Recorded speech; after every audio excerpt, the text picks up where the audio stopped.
सोचिए, एक आदमी मार्सेल की एक तंग गली में खड़ा है। रात के 12 बजे हैं। उसके हाथ में कोई हथियार नहीं, कोई ड्रग्स नहीं, लेकिन उसी आदमी के इशारे पर न्यूयॉर्क की सड़कों पर हजारों लोग नशे में डूब जाते हैं। यह कहानी है उस नेटवर्क की जिसने 1960 के दशक में अमेरिका की 80% हेरोइन सप्लाई को कंट्रोल किया। इस नेटवर्क का नाम था द फ्रेंच कनेक्शन।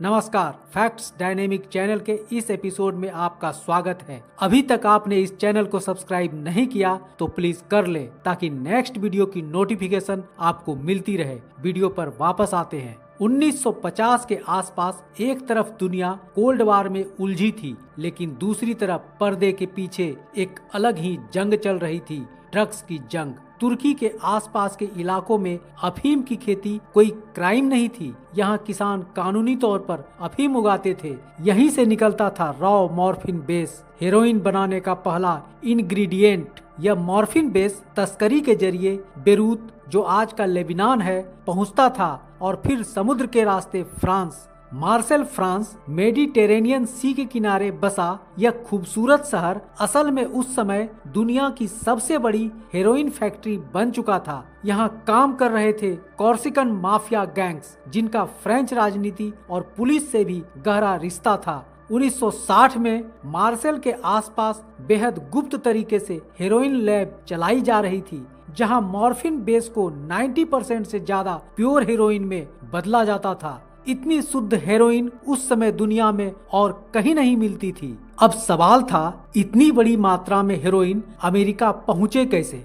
दरअसल यहाँ का organised crime environment gun fights, rival gang wars और पॉलिटिकल करप्शन से भरा हुआ था, और यही फ्रेंच कनेक्शन का दिमाग भी था। यहाँ के गैंग्स हेरोइन को रिफाइन करते, छुपा कर रखते और फिर बड़े बड़े शिपमेंट्स में उसे सेट्रोएन डीएस जैसी कारों के अंदर छुपाकर यूएस भेजते थे।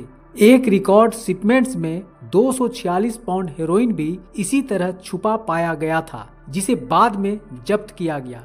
एक अनुमान के मुताबिक हर साल 1200 से 2300 किलोग्राम हेरोइन स्मगल होता था, जिसकी स्ट्रीट वैल्यू अरबों डॉलर थी। ये सब जाता था सीधे न्यूयॉर्क सिटी के ब्रुकलिन और ब्रॉन्क्स।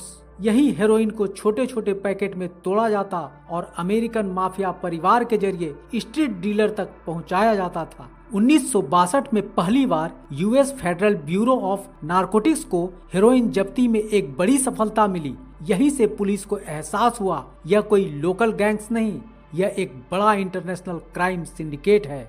1950 के दशक से कॉर्सिकन माफिया की यह तस्करी इतनी ऑर्गेनाइज्ड हो गई थी कि तेजी से हेरोइन अमेरिका की सड़क तक पहुंचने लगा था। यह व्यापार इतना बड़ा था कि लगभग 70 से 80% अमेरिकन हीरोइन सप्लाई इसी नेटवर्क से आती थी। लेकिन जैसे ही इस नेटवर्क की सफलता बढ़ी, लॉ इन्फोर्समेंट एजेंसीज भी जाग चुकी थी। US French narcotics police, US bureau of narcotics and dangerous drugs और डीईए तक ने मिलकर इंटरनेशनल कोलैबोरेशन शुरू कर दी। लेकिन समस्या ये थी, मार्सेल में माफिया इतना मजबूत था कि गिरफ्तारी के बावजूद भी सप्लाई रुक नहीं रही थी। लेकिन एजेंसी ने हार नहीं मानी। 4 जून 1972 को पेरिस एयरपोर्ट पर 110 पाउंड हेरोइन के साथ कई बड़े तस्कर पकड़ाए। फ्रेंच कनेक्शन के पतन का ये बड़ा टर्निंग पॉइंट था। 29 फरवरी 1972 को मेडिटेरेनियन सी में मार्सेल से निकलते समय कैम्प्रिज डे स्टैम्प्स नाम के एक बोट को शक के आधार पर रोका, जिसमें 915 पाउंड हेरोइन मिली। यह उस समय तक की दुनिया का सबसे बड़ी हेरोइन जब्ती थी। इस ऑपरेशन से हेरोइन माफियाओं की कमर लगभग टूट चुकी थी। फरवरी 1972 में ही माफिया फैमिली ने एक अमेरिकी सेना के सर्जेंट को 240 पाउंड हेरोइन स्मगल करने का प्रपोजल दिया, लेकिन उसने ऑफर को स्वीकार करने के बजाय बीएनडीडी को सूचना दे दी, जिसके चलते न्यूयॉर्क और पेरिस में बड़ी गिरफ्तारियां हुई और कुल 264 पाउंड हेरोइन जब्त की गई। इस ऑपरेशन के दौरान फ्रेंच नारकोटिक्स पुलिस और यूएस एजेंट्स ने मिलकर मार्सेल के आसपास 6 गुप्त लैब को तबाह कर दिया। 1970 से लेकर 1972 तक फ्रांस में 3016 गिरफ्तारियां हुई। लेकिन इस स्टोरी में गजब का ट्विस्ट तब आया जब न्यूयॉर्क सिटी पुलिस डिपार्टमेंट के कुछ ऑफिसर ने स्टोर रूम से जब्त किए गए हेरोइन के पैकेट गायब करने शुरू कर दिए। वे उन्हें चुपके से बेच रहे थे। यह पता ही नहीं चलता अगर कीड़े ने पैकेट को खाया न होता। दरअसल इन लोगों ने हेरोइन के पैकेट की जगह आटे के पैकेट रख दिए थे। यहीं से इस करप्शन का बड़ा खुलासा हुआ। 1969 में जर्नलिस्ट रॉबिन मूरे ने इस पूरे केस पर एक नॉन फिक्शन बुक लिखी, जिस पर बाद में 1971 में एक प्रसिद्ध फिल्म द फ्रेंच कनेक्शन बनी। इस फिल्म ने 5 एकेडमी अवार्ड भी जीते। फ्रेंच कनेक्शन केवल एक ड्रग्स ट्रैफिकिंग केस नहीं था, यह एक अंतर्राष्ट्रीय जाल, राजनीतिक, पुलिस और माफिया के बीच जंग और 70 के दशक के अमेरिका फ्रांस के सबसे बड़े क्रिमिनल इन्वेस्टिगेशन का सच था। यह साबित करता है कि ऑर्गेनाइज्ड क्राइम कैसे ग्लोबल सप्लाई चेन को मैनिपुलेट करता है और लॉ इन्फोर्समेंट नेटवर्क कोलैबोरेशन ही उसे टूटने पर मजबूर कर सकती है।